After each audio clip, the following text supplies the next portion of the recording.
Hello friends, कैसे हैं सब लोग? बिल्कुल फिट एंड फाइन। चलिए, बड़ी अच्छी बात है। तो बच्चे, in the last class we discussed about some graphs related with motions, displacement time graph और distance time graph, velocity time graph. ठीक है, तो we discussed so many graphs we discussed in the last class, and some of them are here. That means whatever we discussed at the last, I'm just ensuring it again that you are getting it properly. Check it, beta. First graph was distance time graph. If it is distance time graph, जैसे मैंने बताया था आपको बेटा कि distance time graph अगर है, ठीक है, तो ये स्पीड का ग्राफ है। लेकिन अगर ये डिस्प्लेसमेंट टाइम ग्राफ है तो इसको हम वेलोसिटी का ग्राफ कह देंगे। ठीक है, क्योंकि और कैसे पता लगता है ग्राफ किस चीज का है? इसको इससे डिवाइड कर दो, वाई एक्सेस को एक्स से डिवाइड कर दो, जो भी फिजिकल क्वांटिटी बनती है ये ग्राफ उसका होता है, यानी कि slope of the graph represents that physical quantity. तो अब स्ट्रेट लाइन थी तो यूनिफॉर्म आएगा, डिस्टेंस अपॉन टाइम स्पीड तो यूनिफॉर्म स्पीड बोल देते हैं, और मोशन यानी कि यूनिफॉर्म मोशन भी बोल सकते हैं। ठीक है, इसी तरीके से डिस्टेंस टाइम ग्राफ कर्व जा रहा है, ठीक है, तो नॉन यूनिफॉर्म हो गया। कर्वनेस का मतलब नॉन यूनिफॉर्म, तो नॉन यूनिफॉर्म स्पीड हो सकती है या मोशन हो सकता है।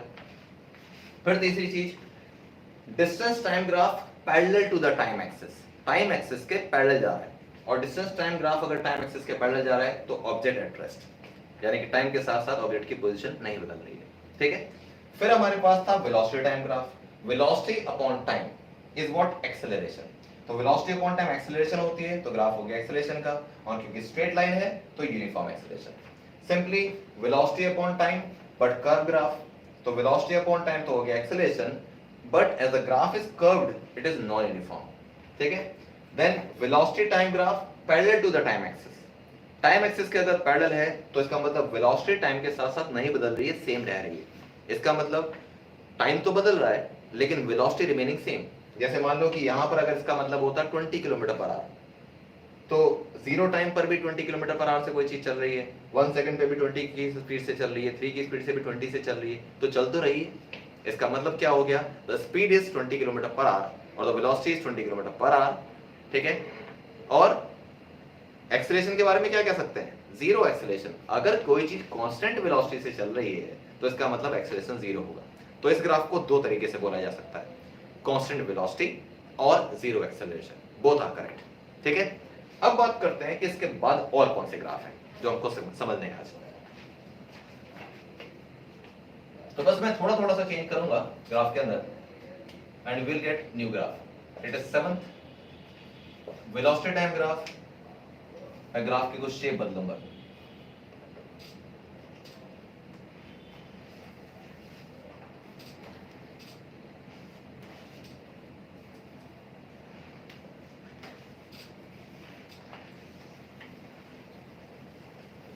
ठीक है, इनको मैं यही बना दे रहा हूं so that you can compare. जो ग्राफ हमने नीचे बना रखे हैं और ये ग्राफ जो बना रहा हूं मैं ऊपर, इनको आप कंपेयर कर सकें। लर्निंग तभी होती है जब आप कंपेयर करके ग्राफ देखते हैं। वेलोसिटी टाइम ग्राफ तो ग्राफ एक्सेलरेशन का होगा, लेकिन इस बार मैं इसको बनाता हूं नीचे। इसका मतलब ये होता है कि पहले तो वेलोसिटी ज्यादा थी और धीरे धीरे करके वो कम होते होते जीरो हो गई। टाइम के साथ साथ वेलोसिटी कम होती चली गई और अल्टीमेटली जीरो हो गई। तो वेलोसिटी कम कब होती है? जब आप ब्रेक्स लगाते हैं, and that is called retardation, यानी कि नेगेटिव एक्सेलरेशन। तो क्योंकि ग्राफ में स्ट्रेट लाइन है तो मैं इसको लिखूंगा यूनिफॉर्म, और क्योंकि स्पीड नहीं बढ़ रही है, कम हो रही है, इसलिए मैं इसको बोलूंगा रिटार्डेशन, यूनिफॉर्म रिटार्डेशन।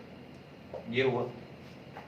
अब बात करते हैं यहां पे क्या होना है। Velocity time graph, next graph 8th graph.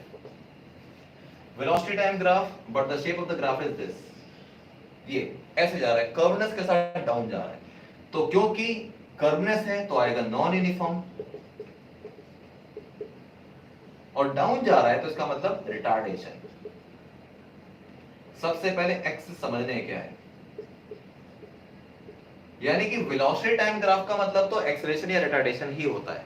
Graph ऊपर जा रहा है तो एक्सेलरेशन, ग्राफ नीचे जा रहा है तो रिटार्डेशन।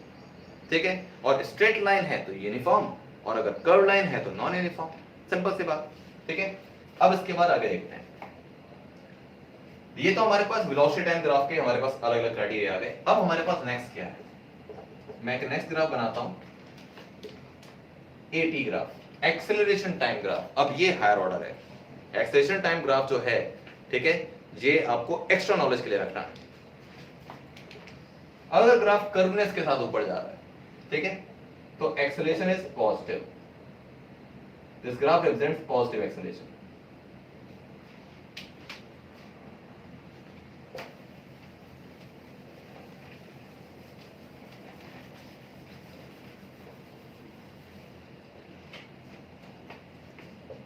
टेंथ, इन एक्सेलरेशन टाइम ग्राफ अगर ग्राफ कर्वनेस के साथ नीचे जा रहा है तो it is negative acceleration. Acceleration की वैल्यू कम होना का मतलब नेगेटिव एक्सेलरेशन, ये बात समझ लेंगे।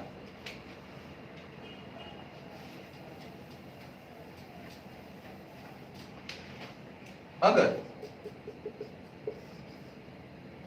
80 ग्राफ में एक्सेलरेशन टाइम ग्राफ के अंदर ऐसे स्ट्रेट लाइन बन जाती है तो in this case acceleration is equal to constant, ये कांस्टेंट एक्सेलरेशन का ग्राफ। तो ये आपको जो तीन ग्राफ है, 9th मैं मार्क करता हूं, this graph 9th 10th and 11th, these are for extra knowledge. Extra knowledge है, जनरली बच्चा क्लास 9th में इन ग्राफ को नहीं पढ़ता, लेकिन आप अपनी एक्स्ट्रा नॉलेज के लिए इसको जरूर रखिए ताकि आप और बच्चों से आगे रहें हमेशा, ठीक है। अब बात करते हैं कि ये जो ग्राफ हमने पढ़े हैं, अब इसका यूज क्या है। इसका यूज ये है बच्चे कि with the help of these graphs और some of the graphs we can derive equations of motion. अब इक्वेशंस ऑफ मोशन होती क्या है, इनका मतलब क्या निकलता है, पहले मैं आपको बताता हूं।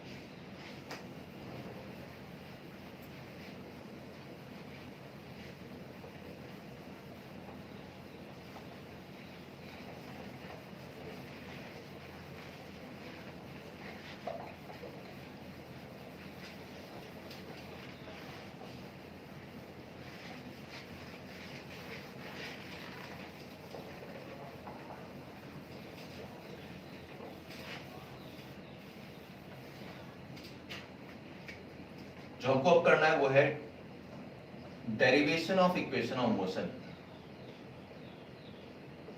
Of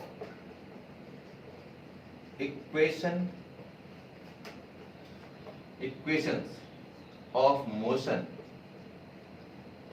bye graphical method.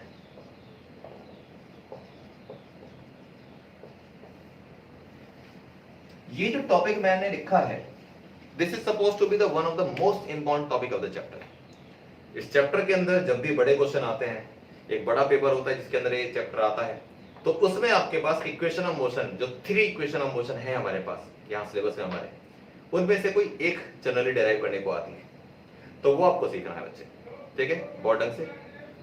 तो पहले मैं आपको ये बताना चाहूंगा कि बेटा what is called equation of motion. आपको ये पता है कि ऑब्जेक्ट मोशन में कब होती है। An object is in motion if it changes its position with respect to time. Time के साथ साथ अपनी पोजीशन बदल रही है। तो जब वो अपनी पोजीशन बदल रही होती है तो कौन कौन सी फिजिकल क्वांटिटीज ऐसी हैं जो उसके पोजीशन को या उसके मोशन को रिप्रेजेंट करती हैं। एक तो होता है कि मैं बोलता हूं कोई चीज चल रही है, लेकिन अगर मैं बात करता हूं कि उस चीज के चलने के पीछे क्या क्या चीजें हैं, कौन कौन सी चीजें उसके मोशन में इन्वॉल्व है, तो मैं बात करता हूं कि उसको रिप्रेजेंट करने के लिए हमारे पास कुछ मैथमेटिकल फॉर्मूले हैं which are known as equation of motion। जैसे कि एक ऑब्जेक्ट स्टार्ट करता है रेस्ट से, रुका हुआ था, तो मैं बोलता हूं इसकी वेलोसिटी जो थी इनिशियली वो रेस्ट थी, यानी कि वो 0 थी। इनिशियल वेलोसिटी इसकी 0 थी, position was at rest but the initial velocity 0 पे था, ठीक है। तो हम बोलते हैं कि इनिशियल वेलोसिटी 0, ये इसकी एक पोजीशन को मेंटेन करता है, यानी कि इसकी एक पोजीशन को रिप्रेजेंट करता है।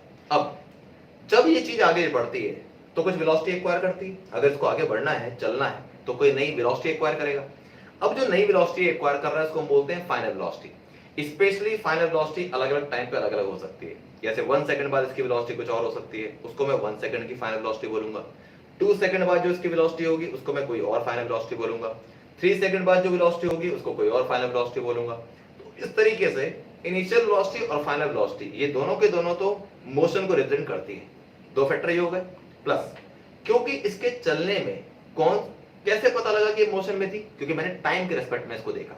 इसका मतलब टाइम का भी इन्वॉल्वमेंट देखना पड़ेगा कि टाइम किस तरीके से यूज हो रहा है, यानी कि इक्वेशन ऑफ मोशन में टाइम भी आना चाहिए। और एक चीज हो गई कि अगर किसी ऑब्जेक्ट को रेस्ट से मोशन में आना है, कोई एक कार रेस्ट पे थी और उसको मुझे स्टार्ट करके आगे बढ़ाना है, क्या करोगे? गियर लगाने के बाद एक्सेलरेटर दोगे। इसका मतलब कार की अगर स्पीड बढ़नी है तो आपको एक्सेलरेशन कराना है, तो इसका मतलब इक्वेशन ऑफ मोशन में एक्सेलरेशन भी चाहिए। अगर स्पीड कम हो रही हो तो वो रिटार्डेशन हो जाएगा। लेकिन फिलहाल हम ये बात करेंगे कि कैसे कैसे मोशन को रिप्रेजेंट करने के लिए इक्वेशन कैसे कैसे होती होंगी और उनके अंदर क्या क्या चीजें होती हैं। ठीक है, ये हमको देखा। ठीक है, तो लेट्स सी। सबसे पहले मैंने बताया आपको this is the most important topic of the chapter. ये आपको इस चैप्टर में सबसे पहले ढंग से लिख के याद होना चाहिए, क्योंकि एग्जाम में जरूर आता है। इसमें सबसे पहले था हमारे पास, इसको हम बोलते हैं velocity time relation. Velocity time relation, और वेलोसिटी टाइम रिलेशन को हम क्या नाम बोलते हैं नॉर्मली? इसको हम बोलते हैं first equation of motion. Generally we called as first equation of motion. तो first equation of motion is basically called as velocity time relation. अब देखो बेटा, इसको समझने के लिए क्या है हमारे पास? सबसे पहले, क्योंकि आपको डेरिवेशन करना है ग्राफिकल मेथड से, इसका मतलब आपको पहले ग्राफ बनाना है। और ग्राफ किसके पीछे बनाएंगे? वेलोसिटी और टाइम के।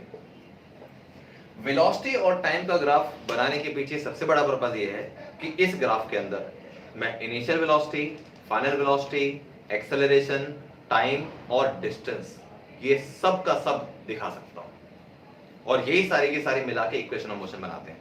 ठीक है, इसलिए हम वेलोसिटी टाइम रिलेशन लेते हैं, वेलोसिटी टाइम का ग्राफ बनाते हैं। तो इस ग्राफ को आपको बनाना कैसे है? ऐसे बनाना है। अब this is the starting point, इस पॉइंट को मैं ए मान लेता हूं। ठीक है, और ये पॉइंट था मेरे पास बी, ये पॉइंट था और ये पॉइंट बी था। यहां से मैं इसको ऐसे बना देता हूं। डॉटेड लाइन ये रिप्रेजेंट करती है कि ग्राफ में एक्चुअली ये चीज थी नहीं, और रेगुलर लाइन ये बताती है कि it is the actual part of graph. हालांकि आप डॉटेड लाइन की जगह रेगुलर भी बना दे तो कोई बहुत बड़ी मिस्टेक नहीं है, लेकिन एक टेक्निकल बात होती है। ठीक है, अब सुनिए, this is O point, okay, and this point is A B, इसको सी मान लेते हैं, इसको डी मान लेते हैं। अब ए से लेकर सी तक क्या होगा उसको हम लिखेंगे। ये हमारे पास टाइम एक्सेस था, this is time axis and this is velocity axis. Velocity ऐसे ऊपर बढ़ रही है, टाइम ऐसे। तो A is the initial point, जहां से ऑब्जेक्ट मूव करना स्टार्ट करता है। तो जो उस टाइम उसकी वेलोसिटी होगी, इनिशियल पॉइंट पर जो उसकी वेलोसिटी होगी उसको बोलते हैं इनिशियल वेलोसिटी। और वो कितनी है? इतनी है, ग्राफ पे इतनी उसकी वैल्यू है, यहां से लेकर यहां तक, from here to here the velocity is known as initial velocity u। After that this is the final point b, b तक जाता है वो किसी वेलोसिटी को एक्वायर करके। तो वहां यहां तक की जो वेलोसिटी आपके पास हो गई, this is final velocity b। तो u is the initial velocity and v is the final velocity. A is the initial point, so the corresponding velocity is u, and b is the final point, so the corresponding velocity is v. ठीक है, और यहां से लेकर यहां तक जाने में इसको जो टाइम लगता है, ये यहां से यहां तक, इस टाइम को मैं t मान लेता हूं कि यहां से यहां तक t टाइम लगता है। अगर ये t टाइम यहां से यहां तक लगता है तो बेटा यहां से लेकर यहां तक भी t टाइम लगेगा। कैसे? रेक्टेंगल दिख रहा है पूरा, ये और ये दोनों साइड एक दूसरे के पैरेलल है। ठीक है, ओके, ये एक थीटा एंगल है। अब ये एंगल का मतलब क्या है? स्लोप। स्लोप का मतलब क्या होता है? इंक्लाइनेशन, कितना एंगल बना रहा है इससे। ठीक है, स्लोप, थीटा एंगल इसने इसको बनाया, this angle called theta, theta. ठीक है, अब देखिए बच्चे, अगर ये u है, पहले ग्राफ को ढंग समझना है, अगर ये u है बेटा तो ये भी u आएगा। क्यों? ये पूरा एक रेक्टेंगल है, अपोजिट साइड जो होती है वो इक्वल होती है, तो ये u हो गया तो ये u हो गया। अब अगर ये पूरा यहां से यहां तक v था और ये यहां से यहां तक u है, तो ये कितना बच गया हमारे पास? This is what? This is v minus u। इसको चलिए मैं थोड़ा सा और आगे की ओर लिख देता हूं। v तो हमारे पास यहां से यहां तक था पूरा, तो ये जो हमारे पास यहां से लेकर यहां तक बचा, b पॉइंट से लेकर c पॉइंट तक, this is v minus u, v minus u। Okay, ठीक है, ये तो था हमारा ग्राफ। अब आगे की बात, फर्स्ट इक्वेशन ऑफ मोशन का डेरिवेशन करना है। अब फर्स्ट इक्वेशन ऑफ मोशन का डेरिवेशन करना है तो कैसे करना है? हम सबसे पहले लिखते हैं slope of graph,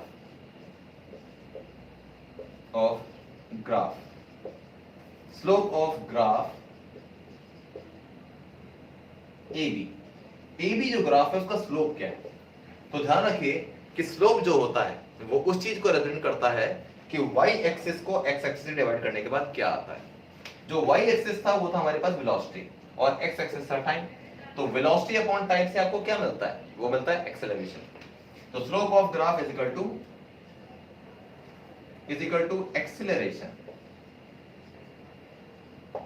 is equal to, इस ग्राफ में अब स्लोप कैसे निकालते हैं? y axis upon x axis. तो इस वाले ट्रायंगल के अंदर आप देखिए, जो ट्रायंगल ABC दिख रहा है आपको, इसके अंदर y एक्सिस की वैल्यू है v माइनस u। हमारे पास स्लोप क्या बन रहा है? सिर्फ इतना बन रहा है। तो y एक्सिस कितना है? v माइनस u, और x एक्सिस कितना है? टाइम। तो हम लिखेंगे इसको v minus u upon t, v minus u upon t। तो आपके पास कितना आ गया? Acceleration is equal to v minus u upon t। Cross multiplication करेंगे, at is equal to v minus u। ये आपके पास निकल के आता है। जिससे फाइनली निकलता है v is equal to u plus at। This is known as first equation of motion. v is equal to u plus at। यहां पे u का मतलब क्या है? u is called initial velocity, v is called final velocity, a is acceleration, t is time. मैं एक बार repeat करता हूं कि ये हमने डेरिवेशन कैसे किया है।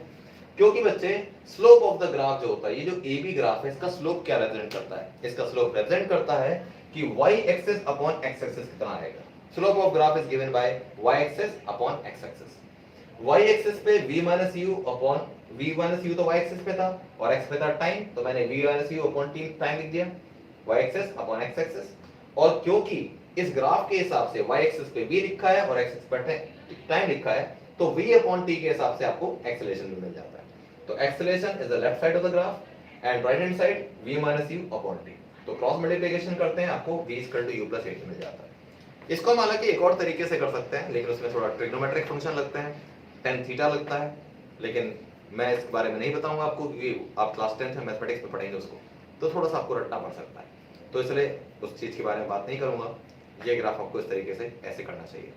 अब बात करते हैं कि सेकंड और थर्ड इक्वेशन ऑफ मोशन कैसे डिराइव होगी। They are very easy to derive, बहुत ही इजी है। सबसे कमाल की बात है कि तीनों की तीनों इक्वेशन ऑफ मोशन को डिराइव करने के लिए सेम ही ग्राफ बनता है, यानी कि इसी एक डायग्राम से हम तीनों की तीनों इक्वेशन ऑफ मोशन को डिराइव करेंगे। ठीक है बेटा, so this is the first one. अब बात करते हैं सेकंड और थर्ड कैसे करना है।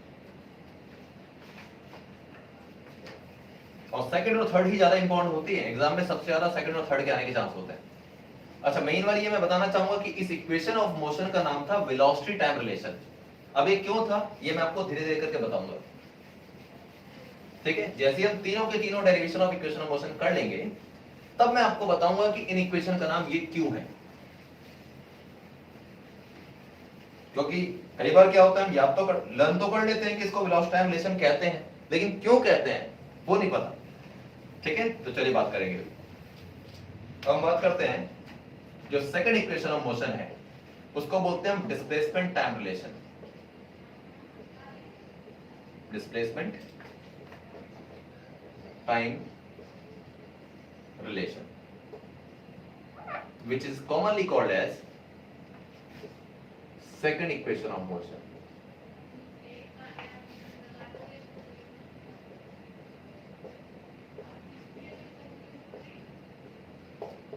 सेकंड इक्वेशन ऑफ मोशन, ठीक है, जिसको हम डिस्प्लेसमेंट टाइम रिलेशन कहते हैं।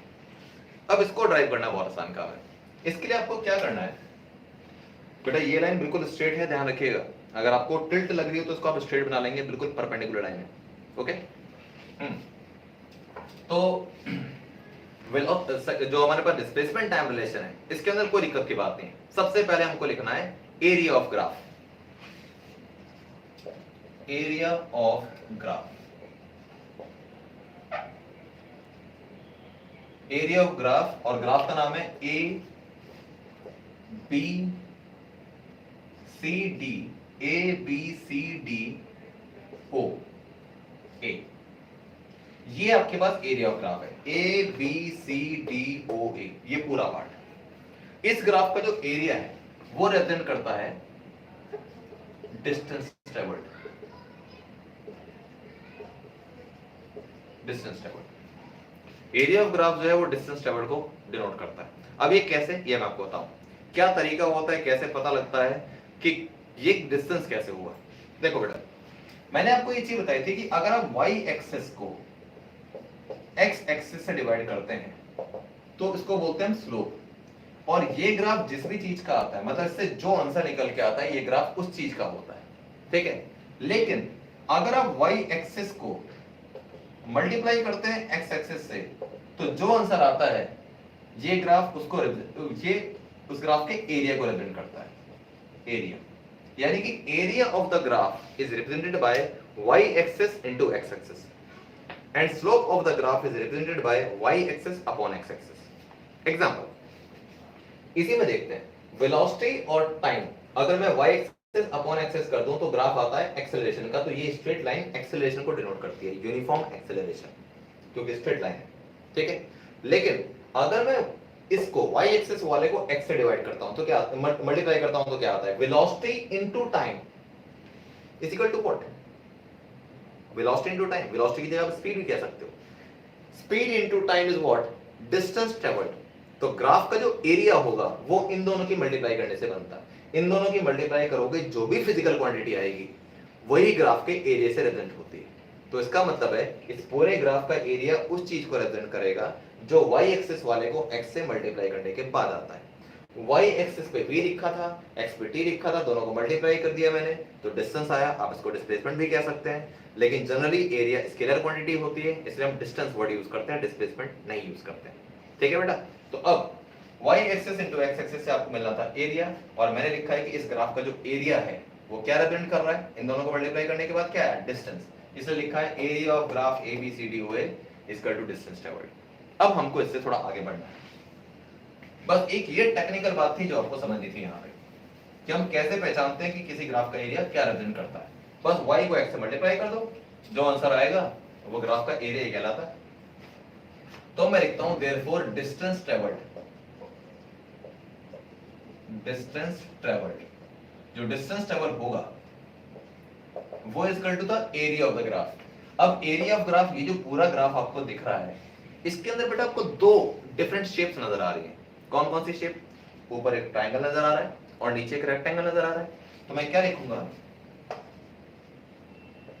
एरिया ऑफ रेक्टेंगल, और रेक्टेंगल का नाम क्या है बेटा, रेक्टेंगल का नाम है ACDO, ACDO plus area of triangle, और ट्रायंगल का नाम हमारे पास क्या है, ट्रायंगल का नाम है ABC। यानी कि इस पूरे ग्राफ को बेसिकली हमने दो पार्ट्स में डिवाइड कर दिया। पूरा का पूरा जो आपको दिख रहा था उसमें आपके पास एक रेक्टेंगल था और एक ट्रायंगल था, बस इन दोनों की वैल्यू मुझे पुट करनी है। तो एरिया ऑफ रेक्टेंगल, V को मैं यहां लिख देता हूं, area of rectangle ACDO value put करें। रेक्टेंगल के एरिया का बेसिक फॉर्मूला क्या है हमारे पास, area of rectangle is equal to length into breadth, ठीक है। तो चलिए इस वाले रेक्टेंगल में मेरे पास लेंथ ये रही, ब्रेड्थ ये रही, ठीक है। तो मैं क्या लिख सकता हूं, OD length into breadth AO, ठीक है, plus area of triangle. Area of triangle का फॉर्मूला होता है half into base into height.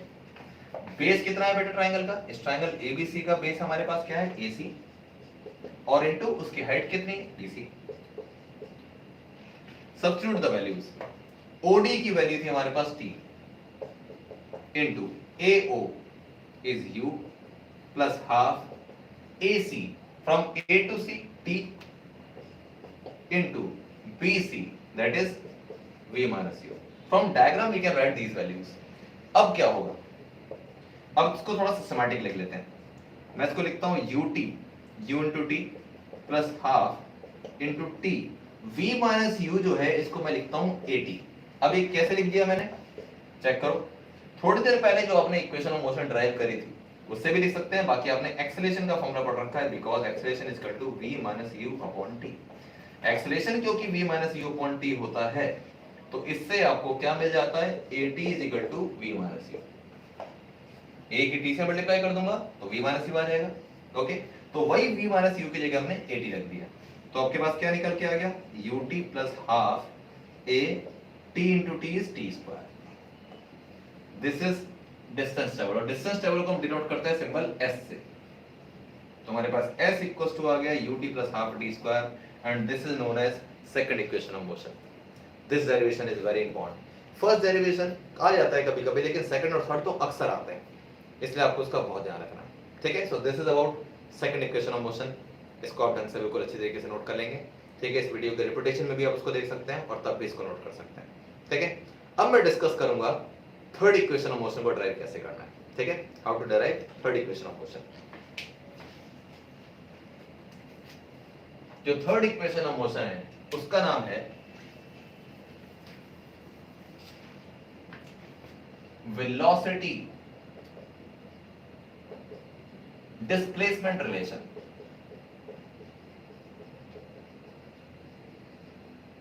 Velocity displacement relation, ठीक है। This is known as third equation of motion. Third equation of motion, velocity displacement relation, ठीक है। तो अब देखो बच्चे, अब इस बार आपको क्या करना है, सेम ग्राफ रखना है और मैं इसमें कुछ चीजें नहीं बदलूंगा। वो कौन कौन सी? Area of graph ABCDOA is equal to distance travelled, ये बिल्कुल सेम रहेगा अभी भी। मैं इसलिए आपको साथ साथ ये बता रहा हूं ताकि आप चेक करें कि second equation of motion derive करने के लिए और third equation of motion derive करने के लिए कितनी सिमिलरिटी है, उसको हम बहुत आराम से इजीली सीख सकते हैं। तो फर्स्ट लाइन हमको सेम रखनी है, ओके। अब distance travelled is equal to, यहां से आपको थोड़ा बदलना है, तो मैं अब इसको यहां से मिटाता हूं।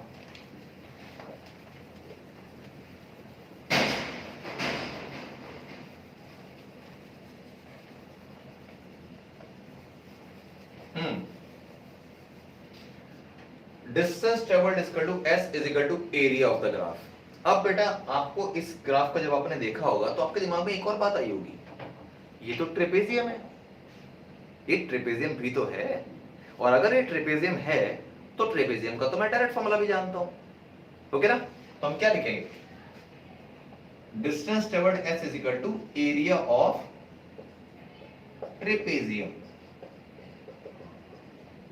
Area of trapezium. अब तक क्या डिफरेंस मिला? Second equation of motion derive करने के लिए हमने इस पूरे डायग्राम को दो पार्ट में बांट लिया था, ट्रायंगल प्लस रेक्टेंगल, ठीक है। लेकिन थर्ड इक्वेशन ऑफ मोशन को ड्राइव करने के लिए आपको ने पूरा का पूरा एक कंबाइंड फिगर को मान लिया है, यानी कि उसको हम अलग अलग नहीं करेंगे, एक ही फिगर रखेंगे, और वो फिगर होगी हमारे पास ट्रेपेजियम, वो तो दिख रहा है हमको। बस आपको ट्रेपेजियम का फॉर्मूला लिख देना है। तो आप कैसे लिखोगे, area of trapezium is equal to क्या होता है बेटा formula, half into sum of parallel sides,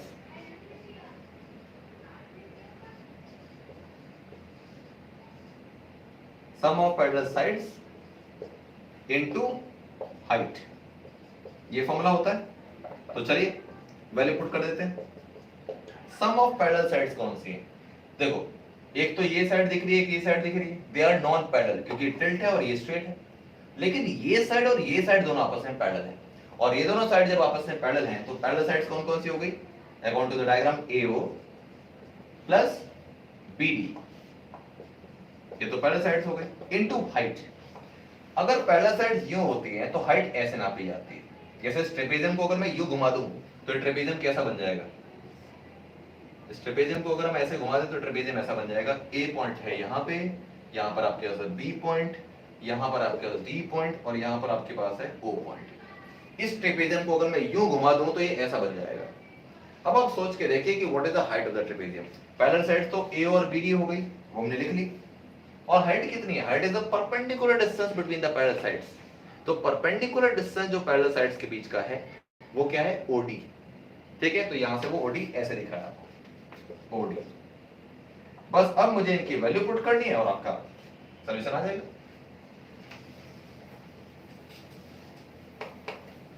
देखिए क्या लिखे, अब बस डायग्राम से देख के आपको तुरंत बताते रहना है मुझे क्या क्या चीजें। What is the value of AO, from diagram it is U, plus what is BD पूरा V इनटू OD, O से लेकर D तक T, दिख रहा है, ओके। अब यहां पर हमको कुछ चेंज करना है। अब क्या चेंज करना है, पहले मैं आपको बता देना चाहूंगा कि हम डेराइव क्या करना चाहते हैं, फिर तुम्हारा दिमाग काम करेगा। हम डेराइव करना चाहते हैं ये v square minus u square is equal to 2as, this is called third equation of motion. ये आपको डेराइव करके लेके आना है। अब आप सोचो कि इसमें ऐसा क्या है जो इसमें नहीं है, s तो यहाँ पे है हमारे पास, ठीक है, u है, v है, t, यहाँ t लिखा है लेकिन इस इक्वेशन में t नहीं आता, तो इसका मतलब मुझे t को रिप्लेस करना है और क्या लेके आना है, इसमें एक्सेलरेशन है और इसमें एक्सेलरेशन नहीं है, तो मुझे t को हटाना है और एक्सेलरेशन को लेके आना है। तो हम क्या करेंगे, अगेन हमारे पास वही इक्वेशन है, ये जो आपके पास लिखी है, a equal to v minus u upon t, जिससे कि at equal to v minus u था। अब इसकी जगह में कुछ और लिखूंगा, मुझे t को हटाना है सिर्फ, तो मैं लिखूंगा t is equal to v minus u upon a, ये लिख लेंगे। पता लगा, सेम इक्वेशन से दोनों केस में मुझे रिप्लेस ही करना था और सेम इक्वेशन से ही करना है, बस अंतर यह है कि पिछली बार हमने a equal to v minus u upon t से at equal to v minus u लिख लिया था, इस बार हम t निकालेंगे सिर्फ, v माइनस यू और a अपॉन में चला जाएगा। तो अब जब वैल्यू पुट करोगे तो क्या आएगा, हाफ इनटू, इसको मैं v प्लस यू कर देता हूं, u प्लस v को v प्लस यू लिख सकते हैं, और इनटू टाइम की जगह आ गया हमारे पास v minus u upon a, okay, then multiply. Mathematics में फॉर्मूला है हमारे पास क्या, a plus b into a minus b equal to a square minus b square, और अपॉन में क्या था a, v plus u into v minus u equal to v square minus u square upon a बचा है आपके पास, और यहाँ पे क्या था आपके पास s। अब लास्ट बात क्या लिखनी है हमको,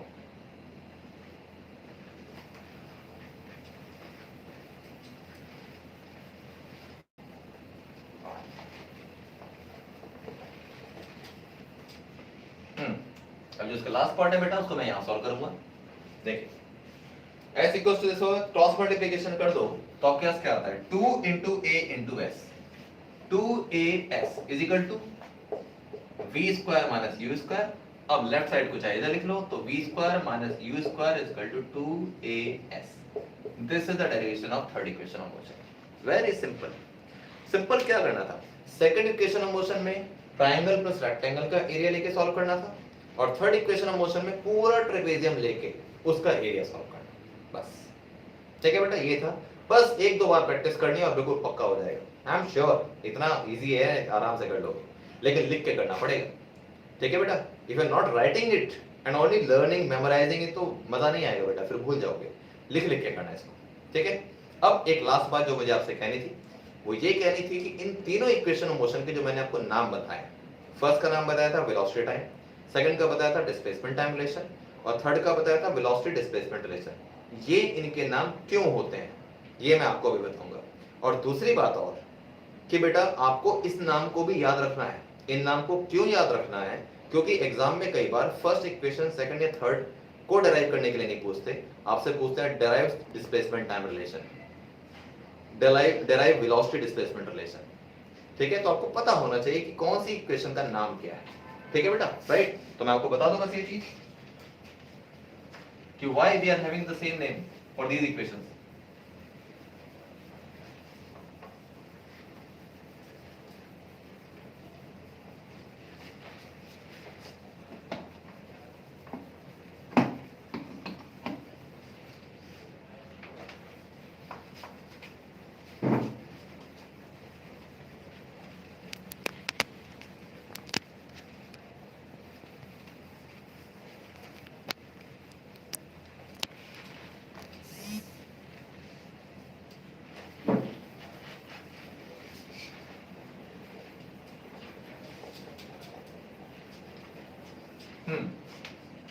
तो बच्चे फर्स्ट इक्वेशन ऑफ मोशन थी v equal to u plus ad, second of equation motion थी s equals to ut plus half ad square, and third equation of motion is v square minus u square equal to 2as।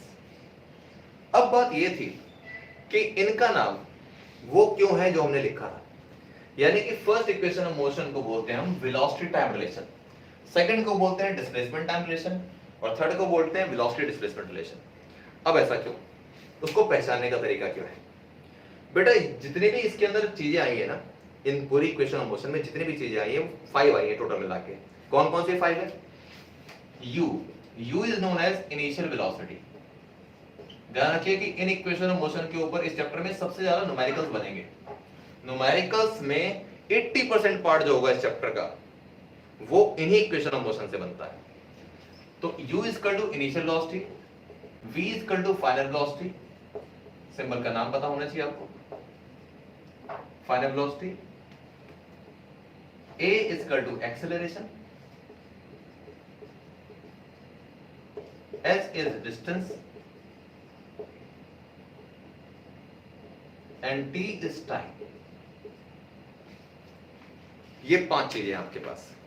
इन 5 चीजों में से 2 ऐसी चीजें हैं जो in equation में कभी नहीं बदलती या मोशन में नहीं बदलती, क्योंकि इन इक्वेशन ऑफ मोशन को हम एक और नाम से जानते हैं।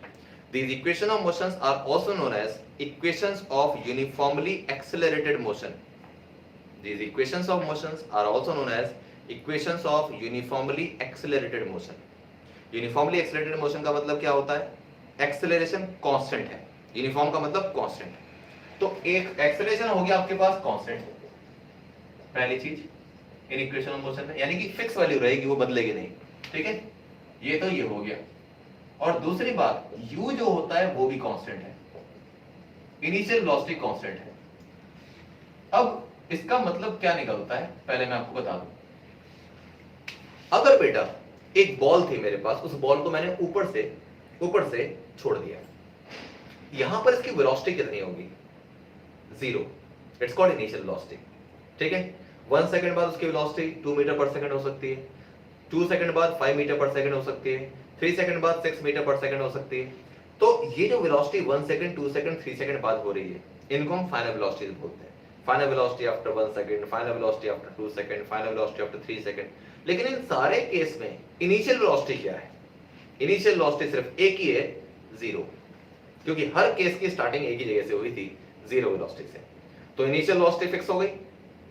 इस केस के लिए इनिशियल वेलोसिटी 0 थी। ध्यान रखना, ऐसा नहीं कि सारे केस में u का मतलब 0 ही आएगा, इनिशियल वेलोसिटी 0 आएगा, नहीं। इस केस के अंदर इनिशियल वेलोसिटी 0 थी, वो यानी कि फिक्स वैल्यू थी, ठीक है? Object was starting from rest, तो u इक्वल टू 0। u 0 था, v की वैल्यू 2 मीटर पर सेकंड हो गई, उसके बाद 5 मीटर पर सेकंड हो गई, उसके बाद 10 मीटर पर सेकंड। v बदलता रहता है लेकिन u फिक्स रहता है, यानी कि वो कांस्टेंट वैल्यू हो गई। दूसरी बात, अगर इस बॉल को मैं छोड़ता हूं तो ये फ्री फॉल में गिरती है, और फ्री फॉल का मतलब होता है यूनिफॉर्म एक्सेलरेशन। यहाँ पे ग्रेविटेशन एक्सेलरेशन काम करता है, जिसको बोलते हैं 9.8 मीटर पर सेकंड स्क्वायर। तो एक्सेलरेशन भी फिक्स है, यहाँ में पकड़ रखा है तब भी एक्सेलरेशन 9.8 मीटर पर सेकंड स्क्वायर है, नीचे जाएगा तब भी 9.8 मीटर पर सेकंड स्क्वायर, नीचे जाएगा तब भी 9.8 मीटर पर सेकंड स्क्वायर। एक्सेलरेशन सेम रहता है, इनिशियल वेलोसिटी सेम रहती है, लेकिन फाइनल वेलोसिटी बदलती है, टाइम बदलता है, डिस्टेंस ट्रैवर्ड बदलता है। तो इन 5 चीजों में से 2 चीजें कभी नहीं बदलती, एक u और एक a। और u और a अगर नहीं बदल रहा है तो अब सारी इक्वेशन ऑफ मोशन को चेक करिए और u और a को छोड़ के देखिए कि बचता क्या है। जो बचेगा वही इस इक्वेशन का नाम बनेगा। अब कैसे? v equal to u plus at, u को छोड़ दिया और a को छोड़ दिया, क्या बचा? v और t। तो इसका मतलब फर्स्ट इक्वेशन ऑफ मोशन का नाम है velocity time relation, velocity time relation. Then second equation of motion में u और a को छोड़ दो, क्या बचा? डिस्प्लेसमेंट बचा और सिर्फ टाइम बचा, तो इसका नाम है displacement time relation.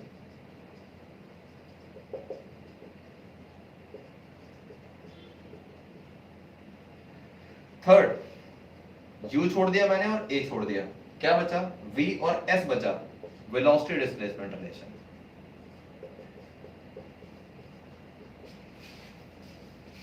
Velocity displacement relation, ये था फाइनली। तो इस तरीके से हमें ये पता लगता है कि इन तीनों इक्वेशन के नाम यही क्यों होते हैं, ठीक है ना बेटा? हम पढ़ लेते हैं इसका नाम ये है, रट लिया, लेकिन पता ही नहीं है क्यों आता है, बुक में भी नहीं मिलता। आप देखेंगे बुक में आपको लिखा ही नहीं मिलेगा कि इसका नाम ये क्यों है, ठीक है?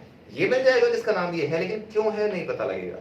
वही मैंने आपको बता दिया कि अगर आप कभी भूल जाए तो this is the shortcut, u और a को छोड़ के बाकी जो बचता है इक्वेशन का नाम उन दोनों से बनेगा, ठीक है बेटा? तो आज हमने इक्वेशन ऑफ मोशन के डेरिवेशन कर लिए। आज की क्लास सबसे इंपॉर्टेंट क्लास थी इस चैप्टर की, जितना भी हमने अब तक पढ़ रखा है, इसलिए इसको बहुत ढंग से आप रिवाइज करें, सारी चीजों को ढंग से लिखें, और इक्वेशन ऑफ मोशन आपको कम से कम 2 बार लिख के ट्राई करनी, ठीक है? नेक्स्ट क्लास में, in the next class we will discuss about numericals based upon equation of motion, ठीक है बेटा? और वो अगेन एक बहुत इंपॉर्टेंट क्लास होगी, because I said already that the 80% of the numericals of this chapter are made upon these equations of motion.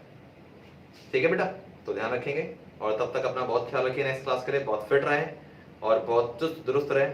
ठीक है, take very good care of yourself, अपने आसपास वालों को ध्यान रखिए। तब तक के लिए शुक्रिया।